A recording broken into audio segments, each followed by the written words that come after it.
অনেকে সন্দিহান ছিলেন যে উনি হাউসওয়াইফ, উনি রাজনীতি পারবেন কিনা, শহীদ প্রেসিডেন্ট জিয়া রহমানের জায়গাটা উনি নিতে পারবেন কিনা। কিন্তু এই সন্দেহ আমরা সকলে ভুল প্রমাণিত হয়েছে। উনি শহীদ প্রেসিডেন্ট জিয়া রহমানের জায়গাটা তো নিয়েছিলেন, উনি তার চেয়েও তার যোগ্যতা প্রমাণ করেছে, তার চেয়েও বেশি। কারণ উনি অন্যায়ের সাথে উনি কোনোদিন আপোষ করেননি। উনি এরশাদের স্বৈর শাসনের সময়, সেই সময়ও উনি তারা আন্দোলন, তার কষ্ট হয়েছে, উনি রাজপথে তারা আন্দোলন চালিয়ে গেছেন। আবার আমরা যদি আরেকটি দলের কথা, আসলে আমরা রাজনীতি করি, আরেকটি দলের কথা চলেই আসে, বলতে চাই না, সমালোচনা করতে চাই না অন্যের। আমাদের বিএনপির সাথে আসলে আওয়ামী লীগের তুলনা আমি করতে চাই না।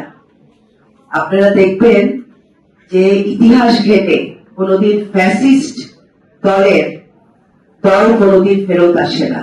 আর এই ধরনের ফ্যাসিস্ট দল যারা দেশের মানুষের ভোটের অধিকার হরণ করেছে, সকল ধরনের অধিকার এই দেশের মানুষের তারা হরণ করেছে। তারা খুন থেকে শুরু করে এমনকি গুম করার পরে লাশের যেন কোনো চিহ্ন না থাকে, তার জন্য সেই লাশটাকে ট্রেনের তলায় দিয়ে দিয়েছে, লাশের পেটে সিমেন্টের বস্তা বেঁধে নদীতে ফেলে দিয়েছে।